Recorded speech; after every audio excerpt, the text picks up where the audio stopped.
So a lot of people, I'm sure, look, for the past decade, you've been in Bitcoin way longer than I have. And so you must have dealt with every criticism and type of fear and type of FUD around Bitcoin. But addressing some of the big ones, I mean, because I think most people have heard of Bitcoin at this stage, but a lot of people don't understand how it's money or why it has value or what it's backed by, etc. So can you answer a couple of those questions for people who are listening, thinking, well, what is Bitcoin backed by? You know, or Bitcoin is worthless because it's not tangible or nobody uses it, etc. So can you address some of these criticisms just so people can understand it and perhaps even compare it to fiat money like you were doing before? Well, the first question is, what is money? Yeah. That's the first question. So what is money? Asking me, or Yeah. is that Yeah. okay? Yeah.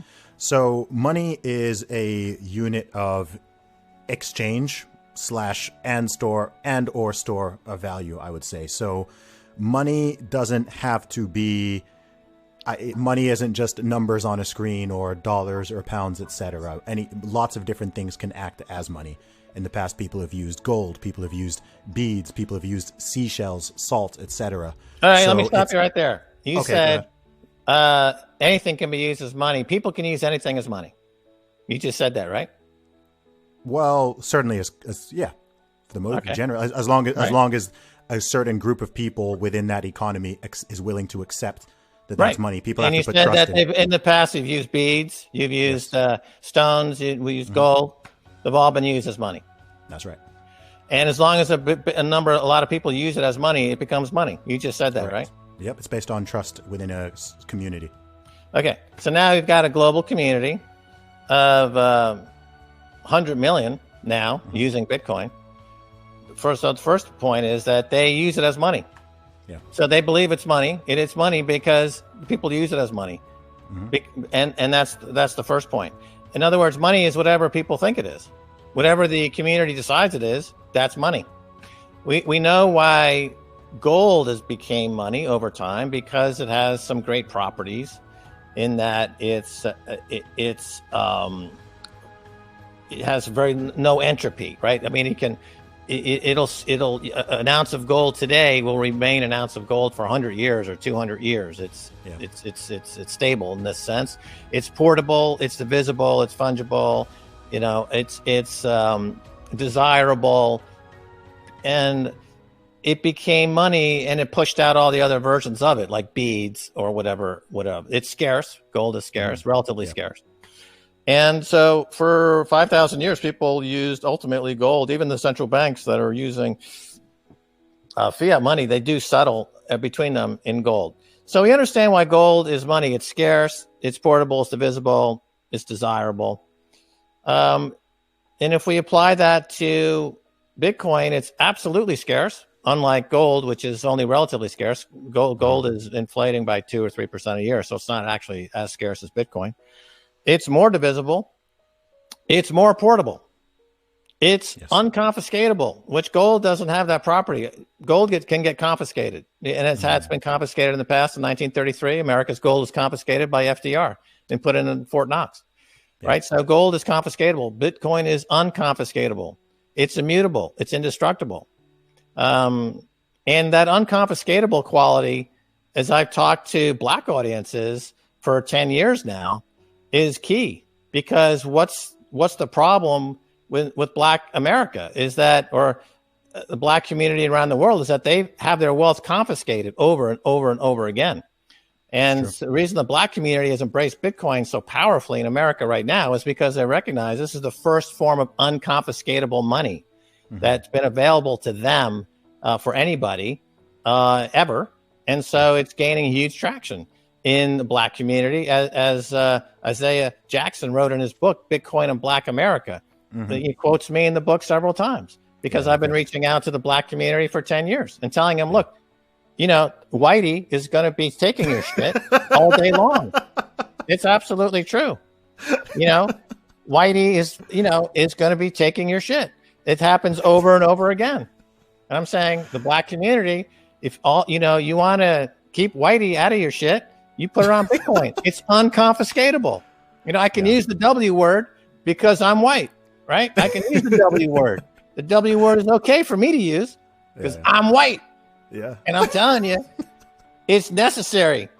It's necessary to protect. So it's unconfiscatable. That's not true of gold. So you see, you start building this. You understand what's happening here? It's got all the attributes of gold. It's even better than gold. So then, okay, don't compare it to fiat money, because fiat money is just, as we've already discussed, it has no value at all whatsoever. It's printed it has no scarcity whatsoever. They just print it by the trillions. If you look at the M1 money supply, M2, M3, they literally print trillions and trillions and trillions of dollars. And as a result of this, any mistake the government makes, they just paper it over with more paper money. Right. So nobody takes the dollar seriously. No one takes fiat money seriously. It's complete garbage. I usually have a stack of paper money right here that I've ripped up tens of thousands of dollars worth of money, paper money. It doesn't deserve any respect whatsoever. Okay. So to get back to your query, we established what money is. Bitcoin fulfills the requirements of money, and it's better than gold for the reasons I just mentioned. And so we see why this is developing the way it is. It's pushing out all that other garbage money, and it's becoming the Bitcoin standard. So why are people so resistant to those ideas then? Because as we know, the number of people, 10 years in, sure, more and more people are adopting Bitcoin. Its market cap broke $1 trillion last month, if you're going to compare it to dollars. But we're still at a stage where it's really early, right? A lot of people, the vast majority of people don't own any Bitcoin. The vast majority of people don't really understand it. A lot of people don't trust it. A lot of people think governments are going to ban it, etc. So why do you think it's just a matter of time before people really understand this and it catches on, or does something else need to happen? Well, you mentioned a couple of things there. So the government banning it, that's one point. Yes, that's and then another point is people who are against it.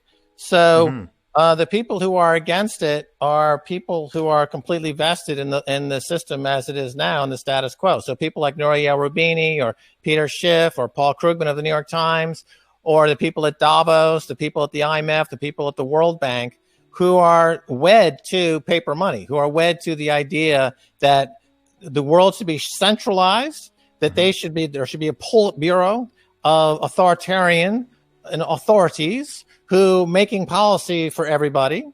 And if you were to go against that, you're a heretic, and we're going to send in the Inquisition, and we're going to burn you at the stake. So it's very similar to what we saw during the medieval times. For example, when Copernicus was, suggesting that it's not the Earth at the center, but the sun, right? That was a direct assault on the Catholic Church and the power structures of that day, and it set off what we now know to become the Renaissance, and which became the Enlightenment.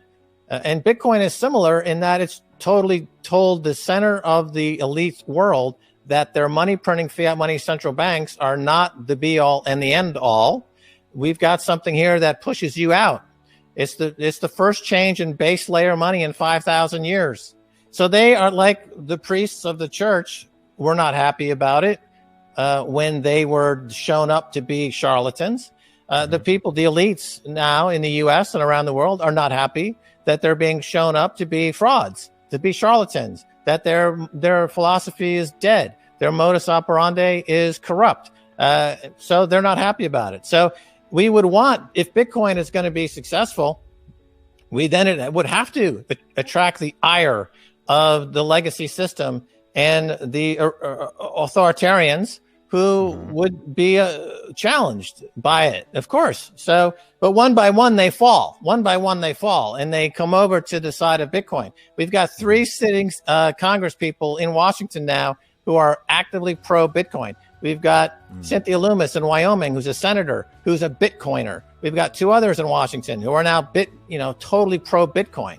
America now is starting to shift to be getting more pro-Bitcoin. So and this idea of government banning it, again, completely fallacious argument. Instead, what we're seeing is that governments are realizing they need to embrace Bitcoin to remain competitive.